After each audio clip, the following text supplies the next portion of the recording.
Monsieur le maire, monsieur le président départemental, cher Michel, mesdames, messieurs, c'est avec plaisir et honneur que nous vous recevons une nouvelle fois à Bessan pour le congrès départemental de notre FNACA.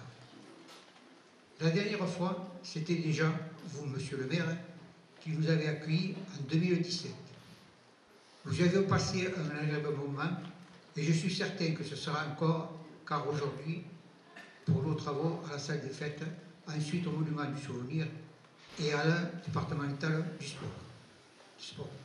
À cette occasion, je tiens à vous remercier, ainsi que l'ensemble des services municipaux, techniques, administratifs, de restauration pour l'accueil de la qualité de logistique déployée pour permettre ce rendez-vous. Bonne journée à Bessan, avec les membres du comité local que je remercie également pour leur dévouement toute l'année. Nous vous saluons chaleureusement. Merci à vous tous. Monsieur Stéphane Pépin-Bonnet, maire de Bessan. Monsieur le président départemental, mesdames, messieurs, c'est monsieur le maire de Nizas, puisque nous avons déjà un maire qui est avec nous. C'est un réel plaisir de vous accueillir, comme l'a dit mon ami Fernand, une nouvelle fois à Bessan pour ce 43e congrès départemental de la FNACA. Vous le savez, Bessan et la FNACA, c'est avant tout une histoire d'amitié et de fidélité. D'abord en raison des liens étroits qui nous unissent avec le président et les membres du comité local que moi aussi je tiens à remercier. Cette dynamique équipe est toujours présente lors des cérémonies commémoratives, mais aussi tout au long de l'année, en participant aux événements de notre commune. Et permettez-moi pour terminer d'avoir une pensée pour le seul Bessanais décédé lors de ces événements tragiques, Léon Sestournette. Je vous remercie. Par Lucette Alberto, secrétaire départementale. Bonjour à tous. Donc, je vais vous livrer le compte-rendu d'activité pour la saison 2022-2023. Notre premier conseil d'administration s'est tenu à Agde le 25 août 2022. Le 6 octobre 2022, c'était pour la réunion du comité départemental où 105 délégués se sont retrouvés à Marseillan. Le 13 avril 2023, le 42e congrès départemental se tenait à Vias, en présence de Madame Patricia Miralles, secrétaire d'État aux anciens combattants et à la mémoire. Monsieur Jean-Pierre Labeur, trésorier général. Monsieur le maire, monsieur le président, mesdames et messieurs. Bon, moi je vais vous parler de chiffres. C'est un peu rébarbatif, mais il faut bien le faire. Donc je donne la parole à Gilbert Poujol, qui est trésorier adjoint responsable aux cartes. Adissan, 15, 14, moins 1. Agde, 220, 210, moins 10. Ballaruc-le-Vieux, 10, 0. C'est un comité qui disparaît. Pomerol, Saint-Chinian, Saint-Geniès-de-Fontedy, Sauvian, 7, Tourbe, Valflonès. Merci Michel. Ça devient difficile, vous le savez, dans nos comités, pour trouver des remplaçants, surtout dans les postes les plus hauts. C'est faute de président, soit le comité dissout, parce qu'une association, il faut qu'il y ait un président.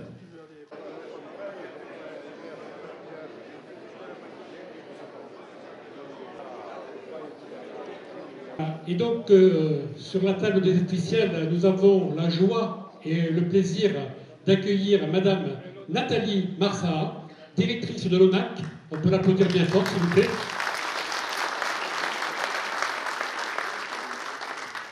Et Monsieur Hussein Bourgi, notre sénateur de l'Hérault. On peut l'applaudir bien fort. Bien, chers amis, on va prendre donc la deuxième partie. Merci, Monsieur le sénateur. Merci, Madame la directrice, d'être parmi nous. Merci, Monsieur le maire de Vias. Bien, donc nous allons passer à la deuxième partie. Alors, je donne la parole à Marie-Claude Sanchez, qui succède à Michel Combeau, pour la commission juridique et sociale. Compte d'abord, je vous remercie de me faire confiance pour ce poste de responsable départemental à la commission juridique et sociale de la FNACA et représentante au conseil départemental de l'ONAC. Michel, au nom de tous les camarades et des personnes que tu as aidées, nous te disons un grand merci. Alors, concernant les décès, Gilbert vient de nous annoncer 101 décès à aujourd'hui. Lucette va lire une lettre, comme l'année dernière, qui a été rédigée par notre ami Joseph Bermejo, président du comité de Lézignan-la-Sèbe. C'est-à-dire, c'est un peu une réponse ou un doublon avec la lettre que j'ai remise à Madame la ministre l'année dernière et où on n'a pas eu de retour. Lire cette lettre et je l'adresserai à Madame la ministre dès lundi prochain. Lettre à Madame Patricia Miralles, secrétaire d'État chargée des anciens combattants et de la mémoire, avril 2024. Merci Madame la ministre pour l'écoute et le dévouement à notre cause. Avec notre grande considération, les anciens combattants d'Algérie, FNACA. Bravo. Donc Madame la directrice va vous remettre les diplômes de porte-drapeau. C'est Jean-Louis Calas du comité de Maroussan.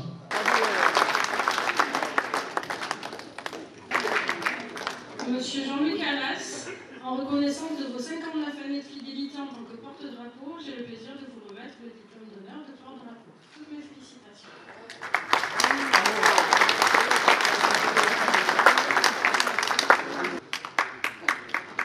Monsieur Janvier, j'ai le plaisir de vous remettre le diplôme d'honneur de porte-drapeau en reconnaissance de vos 12 années de fidélité. Toutes mes félicitations.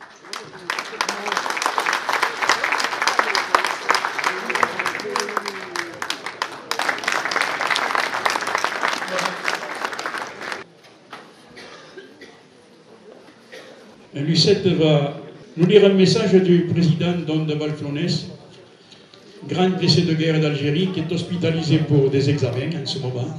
Et il est donc tout à fait approprié de lui exprimer notre reconnaissance la plus sincère pour le travail exceptionnel. Bon congrès à tous, bien amicalement.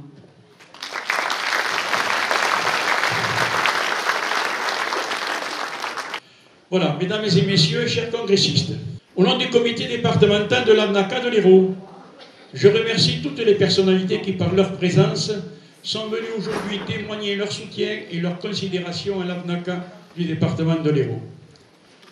Après le 26e congrès départemental le 24 avril 2004, le 29e le 24 février 2007, le 39e le 11 mai 2017 à Bessan, nous voici encore une fois dans cette même salle des fêtes plusieurs fois réaménagée.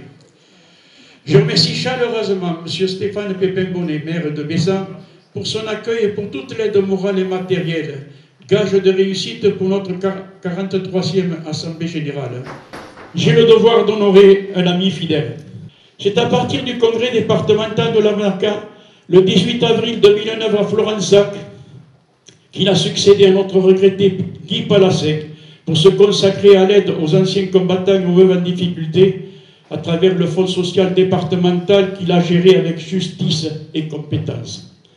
Membre du conseil départemental de l'ONAC, il a transmis après vérification les dossiers de demande d'aide toujours agréés par l'administration.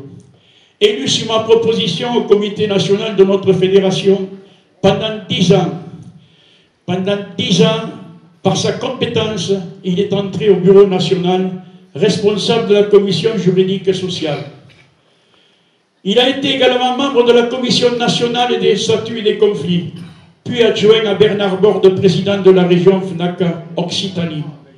Voilà, mesdames et messieurs, l'exemple d'un militant dévoué au service du monde combattant, de notre fédération et de ses responsables et adhérents. Au nom du comité départemental de l'AFNACA de l'Hérault, Michel, je te remercie pour la collaboration fraternelle pendant de nombreuses années.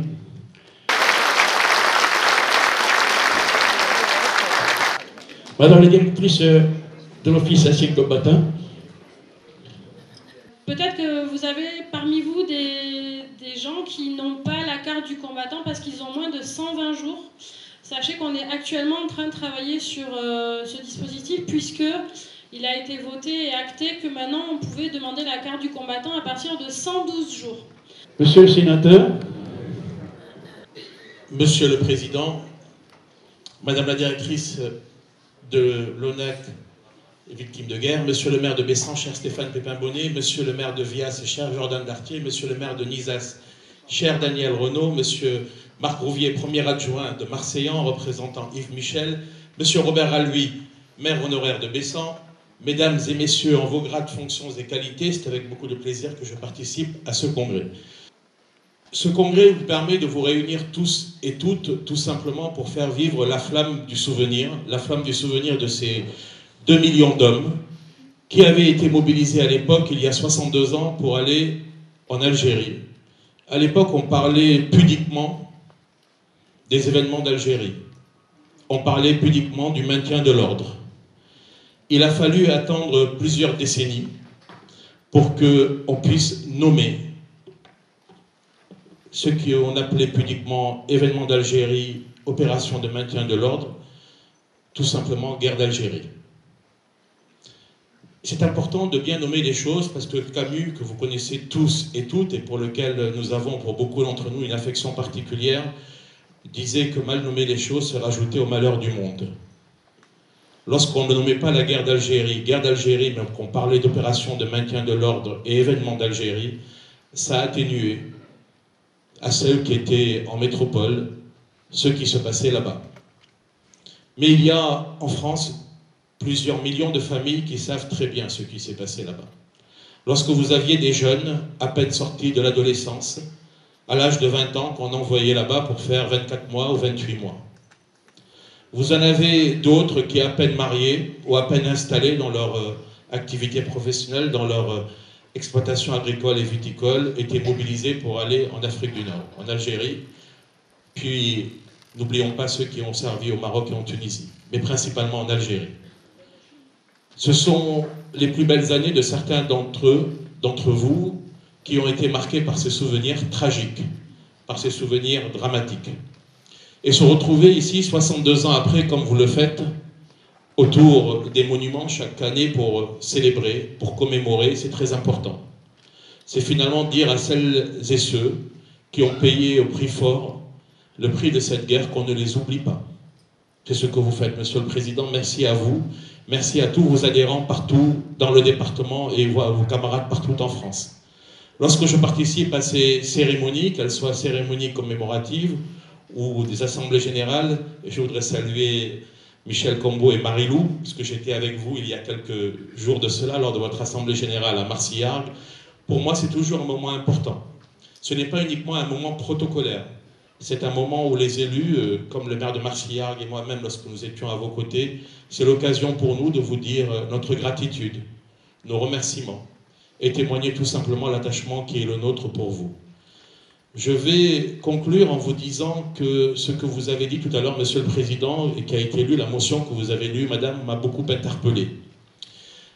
M'a beaucoup interpellé et m'a rappelé les souvenirs que nous avons, des débats parlementaires que nous avons eus lors de l'examen de la proposition de loi relative au harkis.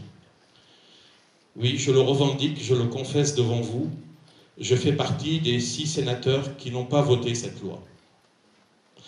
Je ne l'ai pas votée tout simplement parce que dans cette loi, je trouvais qu'on ne regardait pas la vérité en face de manière franche et volontaire.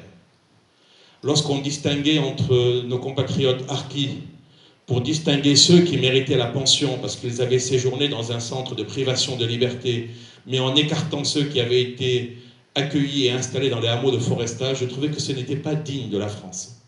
La France est la 5e ou la 6e puissance économique. Lorsque vous avez 180 000 harkis, 180 000 ressortissants, que finalement vous venez distinguer en disant on va verser une pension pour la moitié d'entre eux, ceux qui étaient dans les centres de transit et les centres de rétention, mais les autres qui étaient dans les hameaux de forestage ne la méritent pas, je trouve que ce n'est pas digne. Et finalement, comme un certain nombre de sénateurs, comme par hasard du sud de la France, de toutes les sensibilités politiques, des Bouches-du-Rhône, des Alpes-Maritimes, du Var, nous nous sommes abstenus parce qu'on considérait que le compte n'y était pas. On demandait à l'époque à la ministre d'aller plus loin et d'inclure tout le monde. Et à l'époque déjà, À l'occasion de ce débat parlementaire, nous avions évoqué la question que vous avez soulevée, madame. Le compte n'y est pas pour les harkis. Vous avez vu la semaine dernière, la Cour européenne des droits de l'homme a condamné la France en disant que 1 000 € par année n'était pas suffisant, qu'il fallait allouer 4 000 €.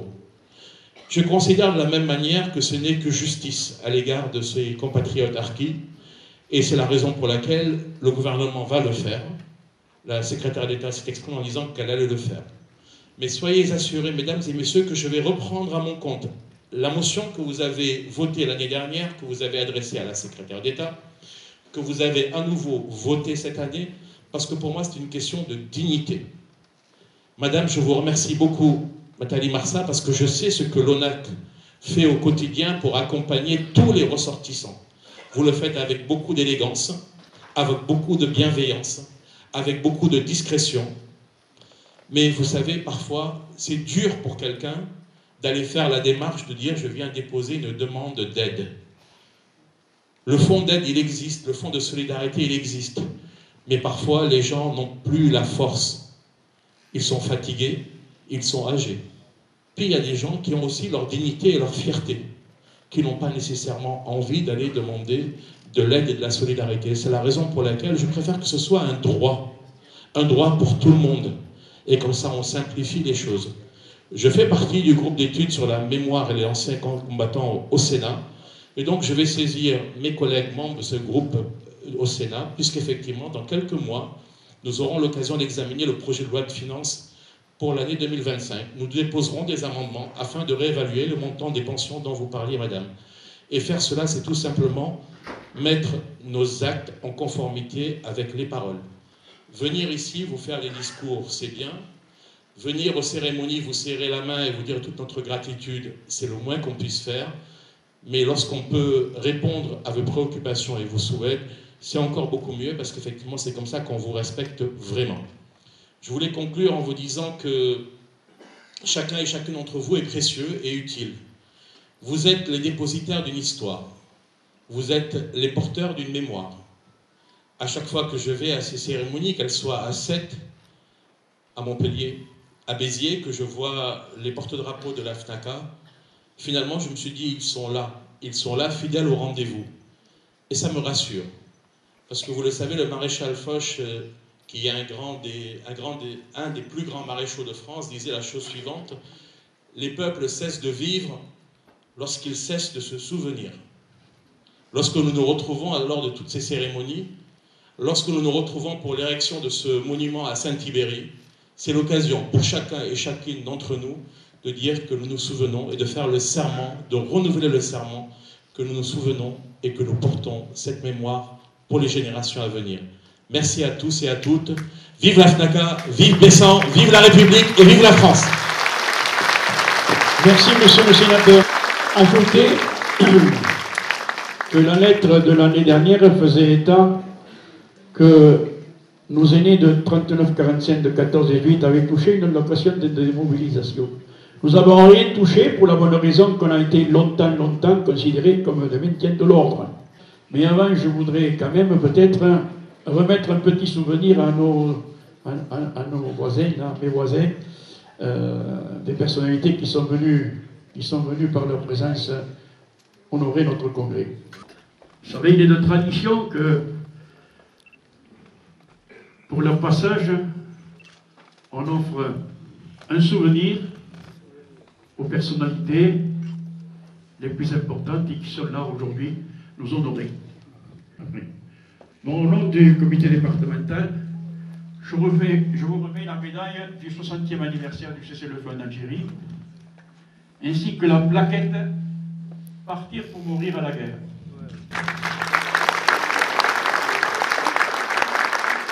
Monsieur le maire, il n'y a pas de protocole. Alors. Monsieur le maire de Bessan, ça fait un fond.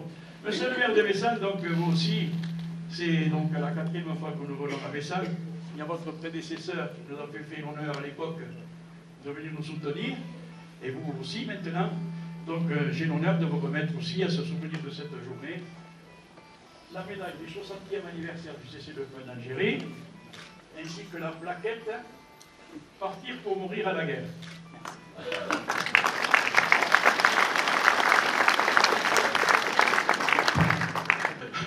comité départemental de l'AFNACA, j'ai l'honneur de vous remettre cette médaille du 60e anniversaire du cessez-le-feu en Algérie, ainsi que la plaquette « Partir, mourir pour la guerre ». Vous l'aurez en souvenir.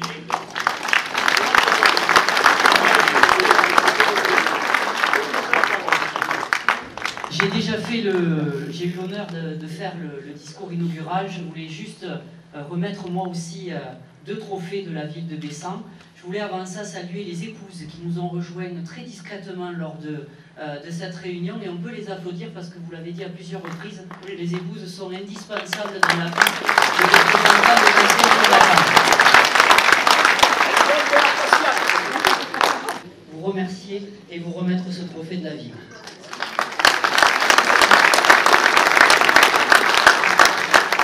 Et le deuxième trophée va à Monsieur le Président départemental. Je l'ai dit tout à l'heure, il y a de l'amitié, il y a de la fidélité entre Bessan et la FNACA. Donc je vous le remets avec grand plaisir.